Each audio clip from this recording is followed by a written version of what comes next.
governing board on Tuesday, May 31st, 2016 at 5 p.m. in the Daniel Fontes Governing Boardroom, District Office 570, Camino Lito Galindo, Rio Rico, Arizona. Number 1, Pledge of Allegiance. Let's stand for the Pledge of Allegiance, please. I pledge allegiance to the flag of the United States of America and to the republic for which it stands, one nation, under God, indivisible, with liberty and justice for all. Roll call. Mrs. Susan Fobian. Here. Mrs. Rosie Simpson. Here. And let it be noted that Mrs. Simpson is participating telephonically. Mr. Brian Vanderbilt. Here. Mr. John Hayes. Present. And myself, Mrs. Marie Newman. All members are here. We do have a quorum. Item number 2, adoption of the agenda. There are no recommended changes at this time. Okay, thank you. Do I hear a motion to adopt the agenda as is? Second. Okay, we have a motion and a second. All those in favor of adopting the agenda, please say aye. Aye. Motion carries. Item number 3, calls to the public. No request to the public. Thank you. Item number 4, presentations.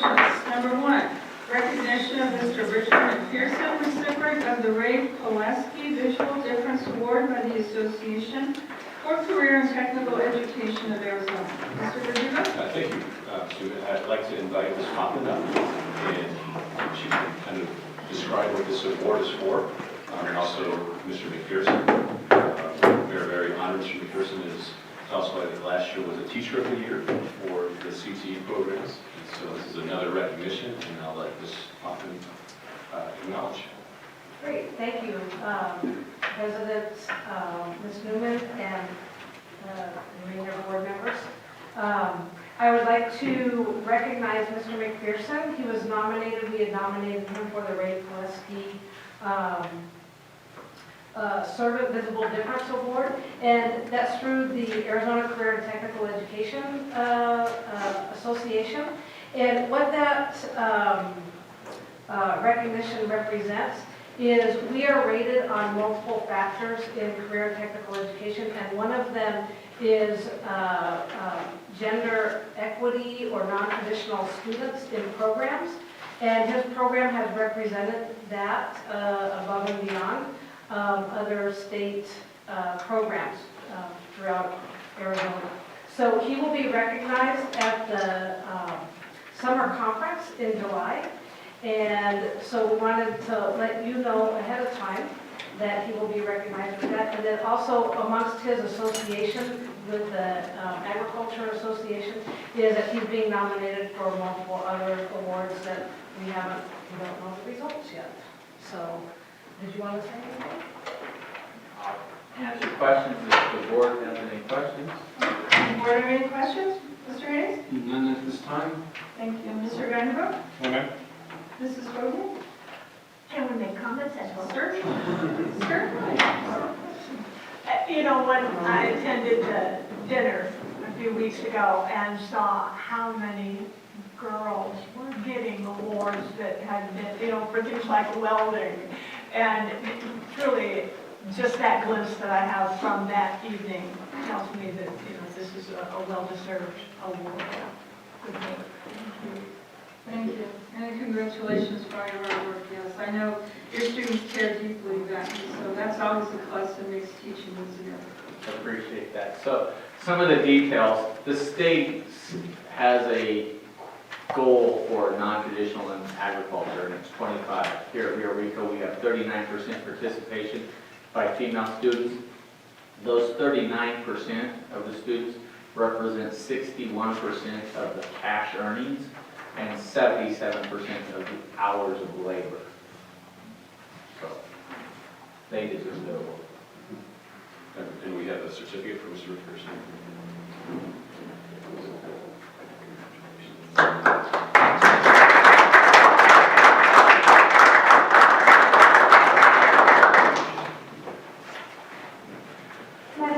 Yes, Mrs. Simpson. I didn't forget you.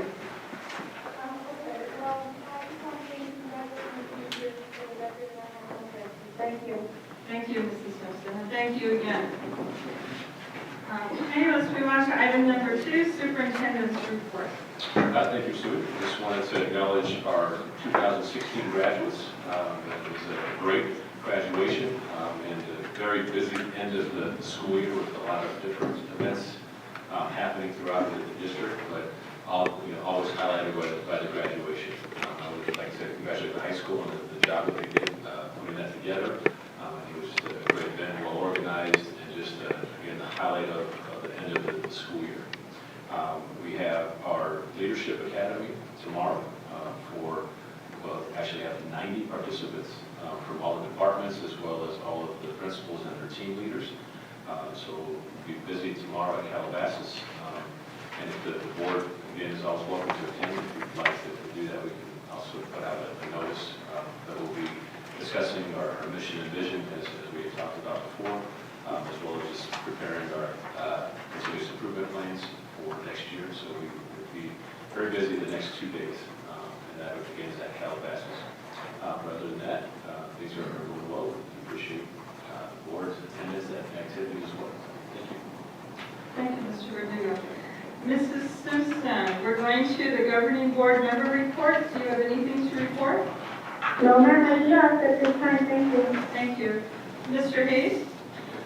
Just one item, Madam President. Going through the agenda for tonight, I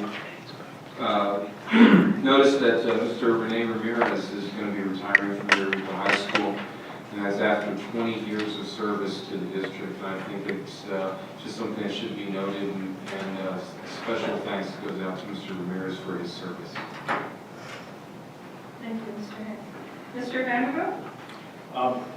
Well-spoken, Mr. Hayes. I believe Mr. Ramirez has been one of the predominant faculty members of the school. And in fact, this is just an aside, but when we amplified the German program last year, my real question was, do we have the faculty to support the application of the German program? I hope that we do. Thank you. Mrs. Ford? I just want to say that I thought all the events that happened last week, and including the graduation, went beautifully, and I think those were all things that the graduates will take with them and remember, and it was just really well. Thank you. I just want to say that I also attended the 2 transition activities, and they were really wonderful to attend, and congratulations to all the students transitioning from middle school to high school. So congratulations to Mr. Fanning and Ms. Dixon. It was a wonderful job. Staff was right on. And I always love our transitions because they're short, sweet, to the point, and nothing about, other types of things that we could distract from the academics that we need to focus on. The graduation, of course, was wonderful. Congratulations, Ms. Faru and your staff. Again, a wonderful job. I did want to mention that maybe next year we could think about adding more spaces to sit, because there was quite a few disabled individuals who weren't able to sit. So that was the only thing I would recommend, if you could just take another look into that, so that way all the the parents can sit on the right side with the students. But other than that, wonderful. It was so nice to see 4 out of the 5 principals attend. It was a great show of professionalism and collegialism. So thank you for doing that. It's always nice to see our administrators attend. And I know it's tough at this time of the year, but it's also very great. And thank you to our superintendent and assistant superintendent for showing that. And that's all I have. Let's move on to item number 5. Information, discussion, action. Number 1, information, discussion, and possible action to approve, revise, or decline the superintendent's maintenance and operations budget override committee's recommendation. Mr. Verdugo? Yes, thank you, Stuart. As you know, we've been working with the superintendent's committee, and actually before we get into their recommendation, I'd like to acknowledge the members, if they are here, if they could stand up to be recognized for their hard work and coming to the meetings. Mr. David Alvarez, Ms. Vicki Barton, she's here, Mr. Rich Bowen, Dean Davis, Mr. Roberto Guevara, Ms. Lil Hunsaker, Ms. Molly Johnson, Ms. Virginia Levitt, Mr. Art Peterson, Ms. Christina Pierce, Mr. Hank Tyson, and Ms. Patty Wade. I'd like to publicly thank them for their time and effort working on this endeavor. It was a lot of work. It was very, I don't want to say fast because they put in a lot of time, but they in a short period of time, they put in a lot of hours. And so I wanted to acknowledge them. And they will be receiving a letter of thanks in the future. Next, I'd like to invite Mr. Alvarez and Ms. Hunsaker up. They will be giving the board the recommendation, and you have a copy of the recommendation. Good afternoon, Madam President, board members, administrators, staff, and all the public. My name is David Alvarez, and I am the co-chair with Mill head secretary, and we were put to the task of seeing if what we thought, what recommendation we would make an additional override in November. And after a lot of discussion and understanding what our schools need, what we need to provide our administrators with in order to continue to allow our students to have good programs, allow our students to stay in our school district, and allow them to keep enriching their lives and thus far enriching our community. We all came up with a unanimous decision that we should go ahead and go with an override in November again. We've kept the number fairly conservative. We did study there was a lot of questions in studying whether we should maybe ask for a little more, ask for a little less, what would be the appropriate amount to ask for. And it seems like what we're thinking of is fairly appropriate, fairly conservative.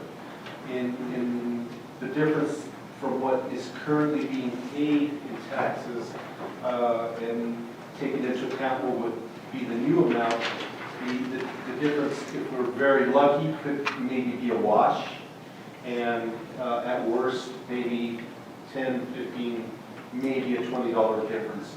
I know that we didn't do a very good job ourselves as the community in expressing our thoughts and making sure everybody in our district knew what the importance was of this override that didn't pass.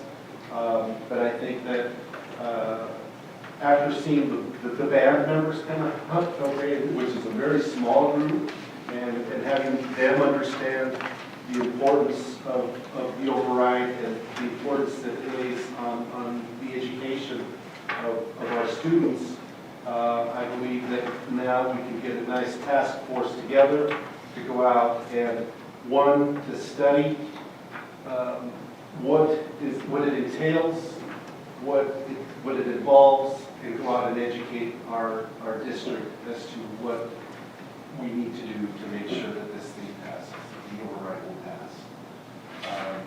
So again, under our recommendation, it has been put in writing, and we are unanimously voting to have the board allow us to have another override in November. Thank you. Let's do some board discussion. Ms. Bogan, any questions? Thank you. I have no questions, it's so clearly laid out. Thank you very much for all the work on this. Thank you. Mrs. Simpson, any questions? No, I don't have any questions, but I do want to thank the members of the committee for their time and dedication to this. I really appreciate it. Thank you. Thank you, Mrs. Simpson. Mr. Vanderbilt? Thank you. Thank you, sir. I do have a few comments, and I want to thank the board members. When I see the list of names here, many people I know, and I respect their opinion and their thoughts extensively. So because of what they recommend, and I too would recommend the same.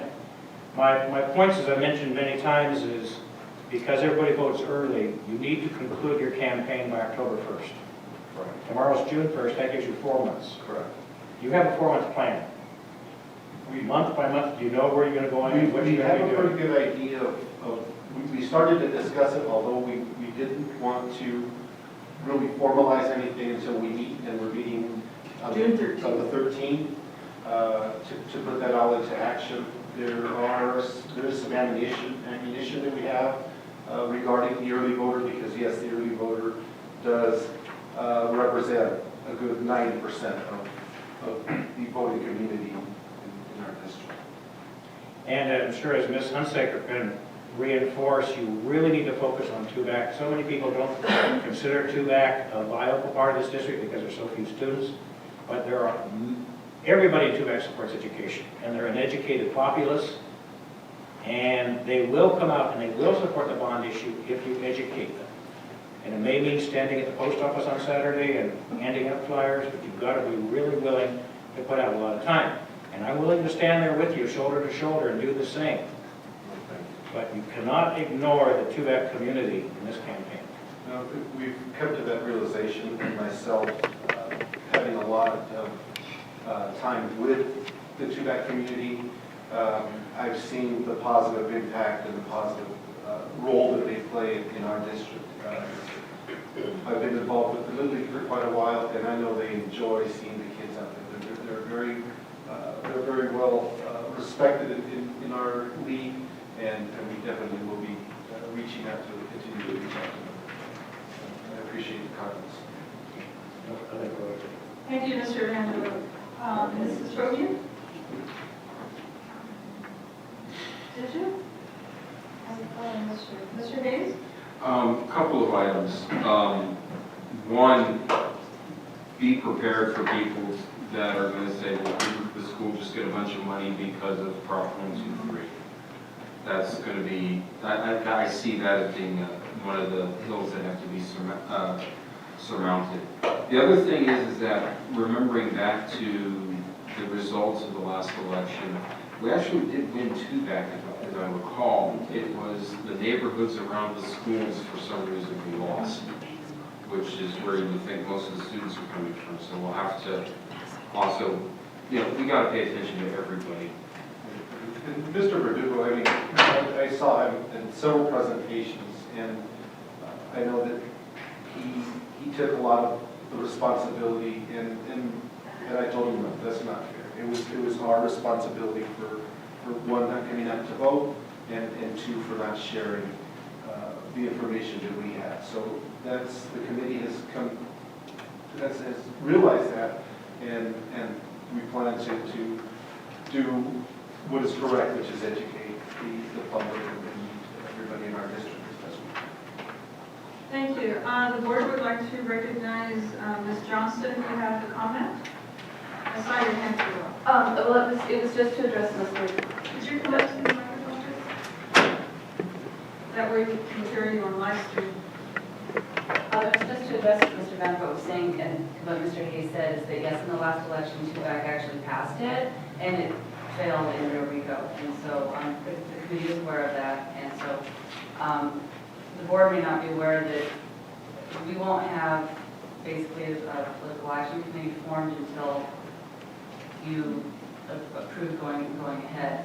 And, but I know that there's been discussion regarding how to get the vote out, a positive vote out in Rio Rico, as well as how to address the fact that Prop 123 did pass, because we are aware that the community at large now thinks that, yes, we have this money, why do we need the override?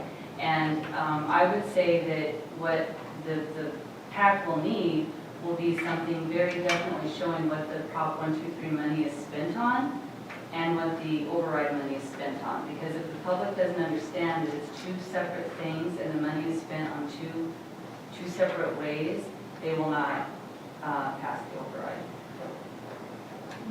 Ms. Hunsaker, would you like to say something? Certainly. We had a consultant last Monday, and he told us that one of the key things is to get people registered to vote. that is absolutely essential, and I just was listening to one of the political talk shows this afternoon, and that point was made several times. If you want to win, you have to get out the vote. And I think it's incumbent on everybody to encourage people to vote, to register to vote. We'll probably be, hitting different places. And I also think we need to have some suggestions from you as to who would be good to work on this path. We need somebody prominent in Rio Rico, I believe. Put that face on it. Thank you. Thank you. Any other board discussion, comments, questions? Ms. Susan? No, ma'am. Okay. Thank you very much to all the committee, and thank you to the co-chairs. We really do appreciate all your hard work and giving of the time. I think I heard somebody say they were giving up dinner, so hopefully we'll have this short so you can go to dinner. But thank you. We honestly, truly appreciate it. Let's see. Do I hear possible motion to approve, revise, or decline the superintendent's maintenance and operations budget override committee's recommendation? Madam President, I would like to make a motion to approve the recommendation. Okay, so we have a motion to approve the superintendent's maintenance and operations budget override committee's recommendation. Do I hear a second? Second. Okay, second from Mr. Hayes. Any further discussion? Hearing none, all those in favor, please say aye. Aye. Aye. That's the second. Because the second one has to do with adopt a resolution. So we're going on to item number 2, to consider, discuss, amend if desired and if deemed advisable to adopt a resolution ordering and calling a special budget override election to be held in and for the district and declaring the deadline for submitting arguments for and against the election to Santa Cruz County School Superintendent as August 12, 2016 at 5:00 p.m.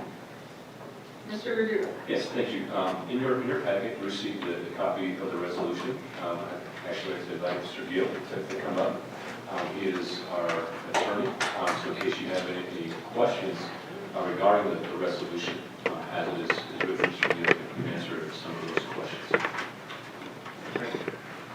Jim Gill with Gus Rosenfeld in Phoenix, District Bond and Election Council.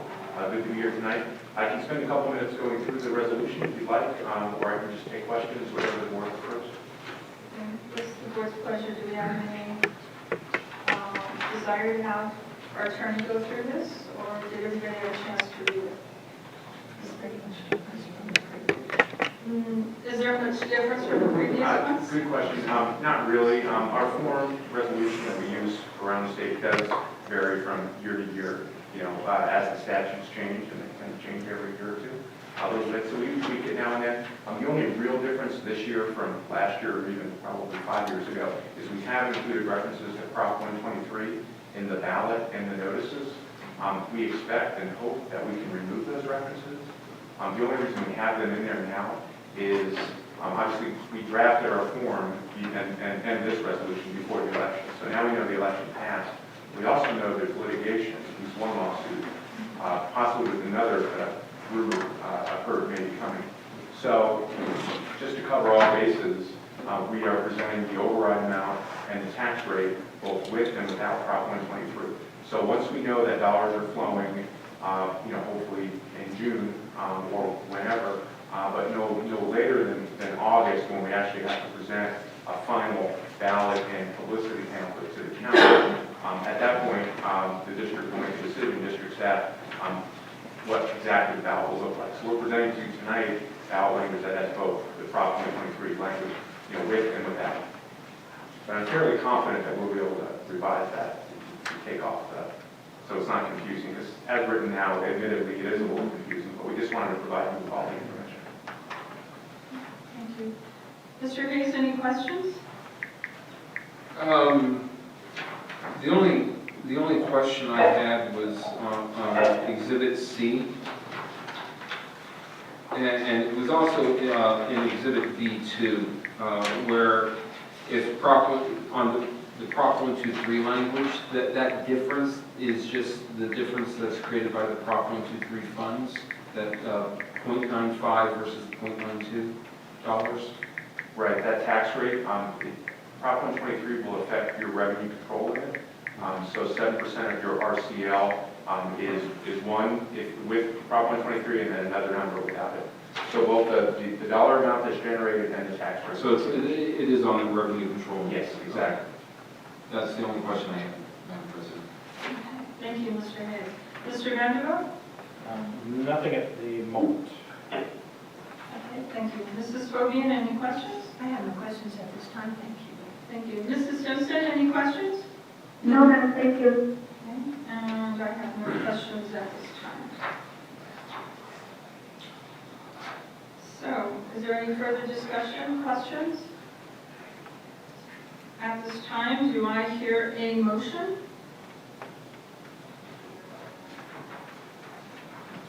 Madam President, I move to adopt a resolution ordering and calling a special budget override election to be held in and for the district and declaring the deadline for submitting arguments for and against the election to the Santa Cruz County School Superintendent as August 12, 2016 at 5 p.m. Do I hear a second? Second. Here we have a motion and a second. Any further discussion? Hearing none, all those in favor of the motion, please say aye. Aye. Aye. Motion passes unanimously. Thank you so much. Thank you. Appreciate it. Item number 3, information, discussion, and possible action to continue as an intervener in the Liberty water rate increase. Mr. Verdugo. Yes, thank you, Sue. Previously, we had discussed that Liberty Water is seeking a 22% rate increase, and you asked me to move forward with talking to our attorney. Well, in talking to our attorney, the previous time that we acted as an intervener, we were under a different legal agreement. We were actually working with the county. And at that point, our agreement allowed us to become a litigant. We were actually, because as an intervener, you are actually suing somebody. Our current agreement is only if we are being sued through our prepaid legal. And so this is outside of the scope of our agreement, so it would cost us an additional fee. And in looking at what the cost would be, I'm not sure it is in our best interest. It would be in excess of $25,000 minimum, because we'd have to call expert witnesses and just get all the time for the attorney. And so that's why I wanted to bring it back to the board before moving forward. And we actually have filed to be an intervener, so we are still in place. And then tonight the board will decide whether we want to continue with that or do we want to remove ourselves. Thank you, Mr. Verdugo. Discussion from the board. Mr. Vanderbilt? Well, pro and con, and we spent $25,000 to save how much? What's the trade-off? It would probably almost be a break-even point at that point from what we're looking at, but we actually had an increase in water usage this year, and right now we can't get, we're not getting cooperation from Liberty Water as to where that occurred because of us as an intervener. They're refusing to give us that information. So if we weren't an intervener, then they would tell us? Yes, according to them. And so at this point, we can't be accurate with the amount, but we are budgeting roughly $50,000 between the electricity increase and the water usage increase that we had this year.